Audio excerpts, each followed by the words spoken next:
Well, good afternoon, ladies and gentlemen, boys and girls, and welcome to Parrot Paradise. How's everyone staying on safari so far? Some of these birds we recognize as being the mascot of our favorite sports team, or, as in the case of our first bird, the face of a popular children's cereal. Coming out now is Papaya, and she is our chestnut mandible toucan, also known as the Swainson's toucan. Now, perhaps her most striking feature is that large bill of hers. It can be up to 4 times the size of their head and up to the entire length of their body.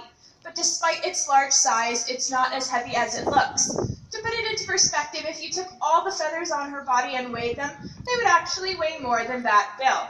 Now, there are several functions to this bill. For one, it could be used for mate attraction and selection. Males and females of this species are quite similar in color. However, males have a slightly larger, more curved bill, and that could prove to attract the females as well as ward off competing males. Now, they can also use this large bill to feed on fruit that are hanging out on the branches that would otherwise not be able to support their weight, but most interestingly, papaya can use it for thermal regulation. So like the radiator of a car, it can help to keep her cool or warm depending on the external temperatures. Now, when she was nice and close, you may have noticed she had 2 toes facing forward and 2 toes facing backward. That is what we call zygodactyl feet, and it is what allows her to maneuver through the trees and canopies in which she lives. However, I think that Papaya has done an excellent job demonstrating her beauty, so let's hear it for Pi, our Swainson's toucan. Now, she definitely was beautiful. However, no species catches our attention quite like this next one. Coming around the corner in just a moment will be the national bird of India. His name is Raj, and he is our Indian peafowl. Now, I did say peafowl, although we know males such as Raj better as peacocks. The females are referred to as peahens, and the young are peachicks. Now, we know Raj is a male because of that blue front to his head and neck, as well as that elaborate train. This train is actually made up of modified back feathers rather than tail feathers. He does have tail feathers, they're stiffer and shorter, and he uses them to prop up his train during mating displays.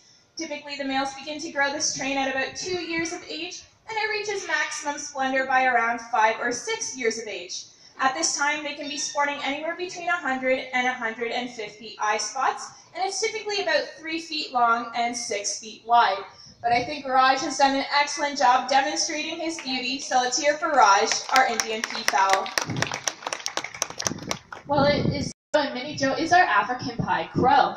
Now, the crow belongs to a group of birds known as the corvids that actually have intelligence comparable to about 4-year-old children.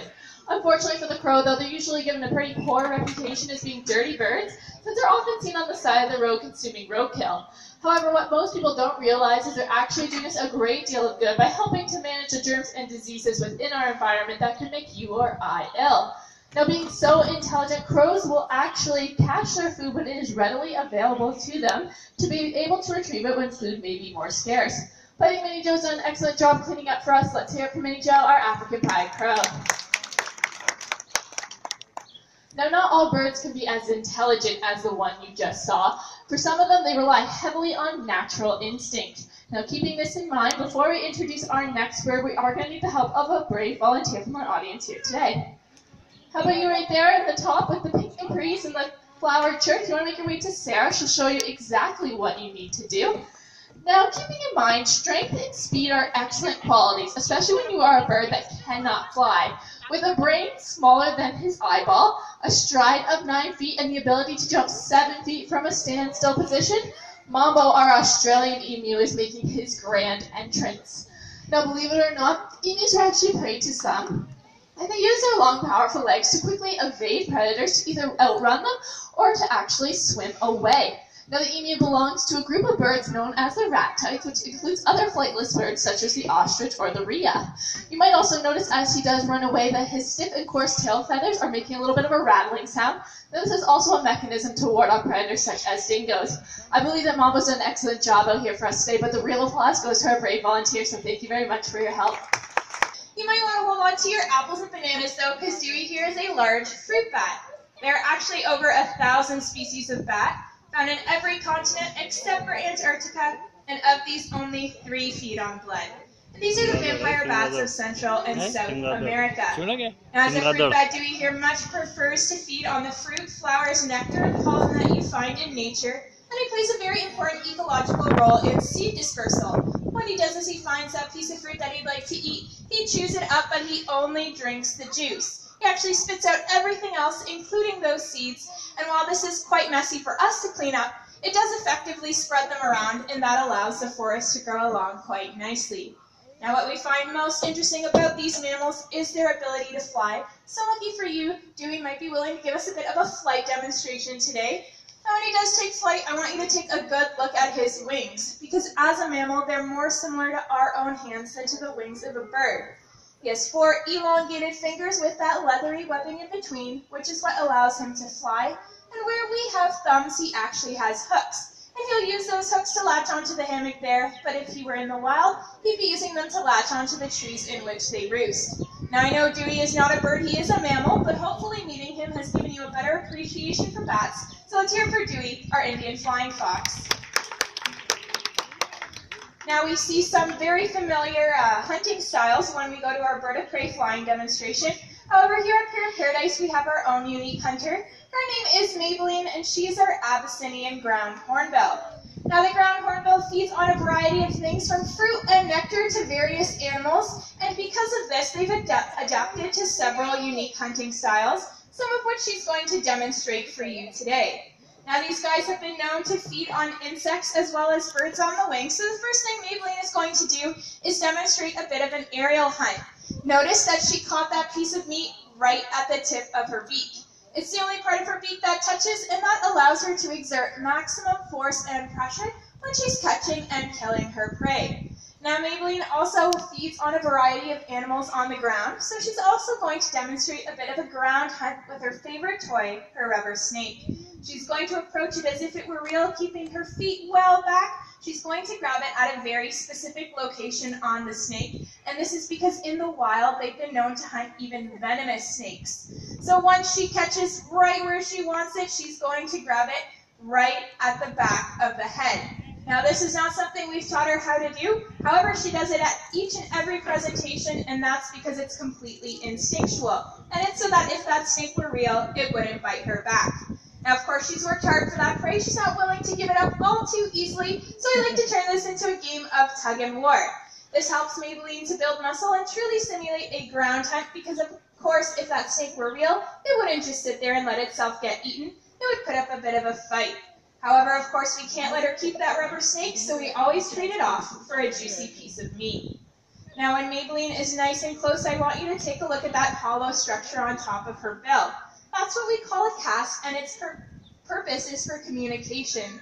So it resonates the deep booming noise that they typically create, and that sound travels several kilometers away to reach other hornbills that are hunting with her in groups or that are defending territory together.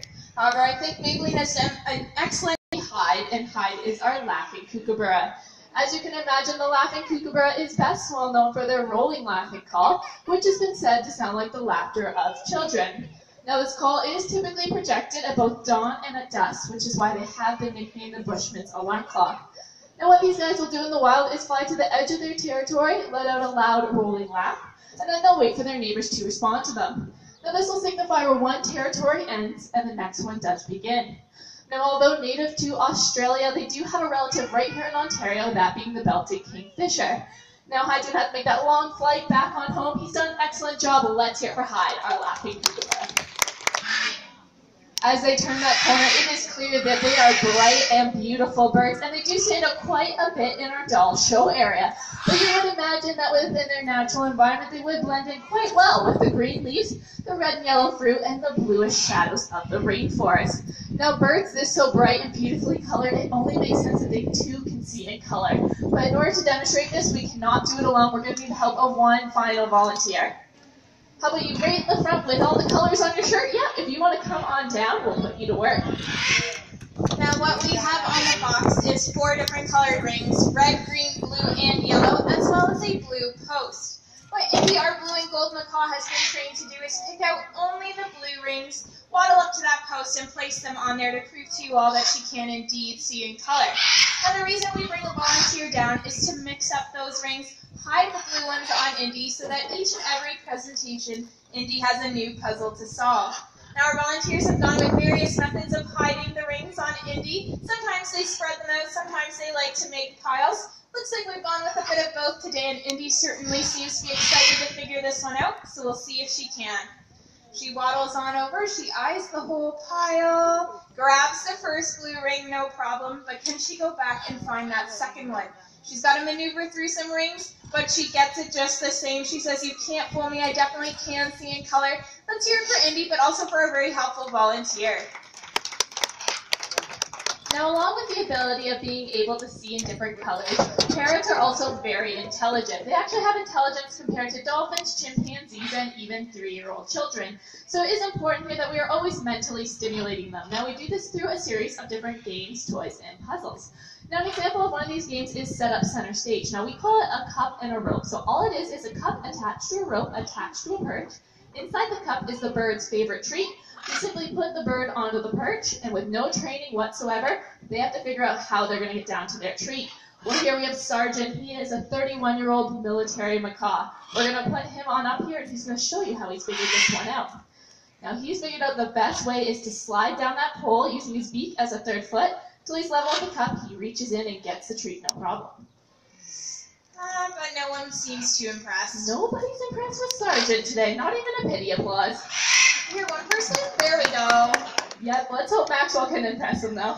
Well, I just want to remind you, we haven't trained our birds how to do this. Each and every time we put them up, they figure out how they're going to get to their treat. All of our birds are individuals, so sometimes they surprise us with new methods, and that is the case with Maxwell, our blue and gold macaw.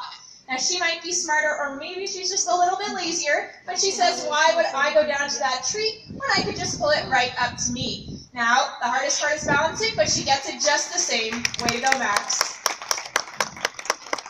Well, I do have one final question for you all, and it's a pretty easy one, so if you think you know the answer, just shout it out. But what are parrots most famous for? Talking, that's right. Well, talking, yes, exactly. Well, it's often thought the larger birds like the macaws you see out here make the better talkers. However, it's actually the smaller birds like the Amazons, African greys, even some of the budgies or cockatiels you may have at home. Well, center stage here we have Wasabi, and he is our yellow-fronted Amazon. Now, he's quite a little bit of a chatterbox, so let's see what he has to say for you guys today. Well, usually he likes to start things off by greeting everyone. Hello. Hello. Pretty straightforward hello. Well, he does like to introduce himself, so go ahead and tell everyone what your name is. A very excited introduction of Wasabi. He doesn't stop there, though. He always follows it up with a polite question. How are you? Cheerful, how are you to add to that? I see some smiles. Thanks for asking. Now, you can't tell by looking at him, but Wasabi, he's a male yellow-fronted Amazon. That's because with the males and the females of most parrot species, they look identical. The only true way to tell them apart is through DNA testing.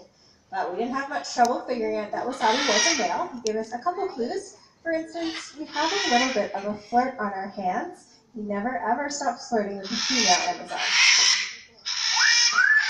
A little bit of a whistle to get the girls' attention. Not too sure if that does the trick, but once those girls are up nice and close, he loves to blow them kisses. A couple cute snacks for the girls.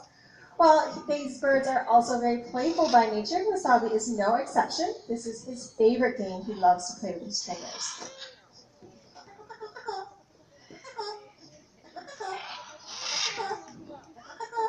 Yes, he calls us over for a little tickle. We can't resist. We give him a scratch, but we quickly realize he's not playing with us. He's playing the game on us. Because every time we give him a tickle, what does he do? turns around, gives us a bite right on our finger. But we also realize he's not trying to hurt us at all. He just likes what we say when he bites us.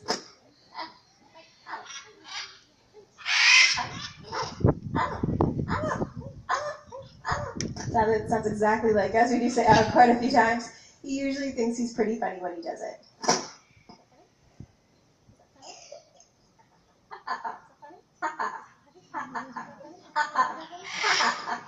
Chuckles from our comedian there. While Wasabi is a huge fan of the holidays, Christmas definitely his favorite one. Because every time the season is upon us, he gets in the holiday spirit by saying the phrase that Santa Claus is most famous for. Very festive little bird. Now he is also very musically talented as well. Parrots are pretty well known for their whistling and singing abilities, and Wasabi is no exception. He'd like to sing a couple songs for you today. Before we get him started, I think he should warm up his voice first. Perfect, perfectly in tune. Well, how about that first song?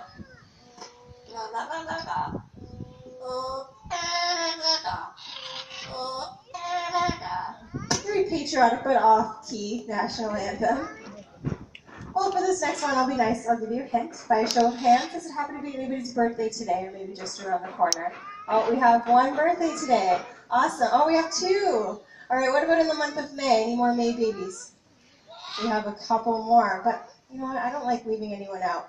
Anyone celebrating birthday this year? I think I included everyone on that one. All right, well, whenever it's your special day, maybe, and especially if you're celebrating today, this song's for you.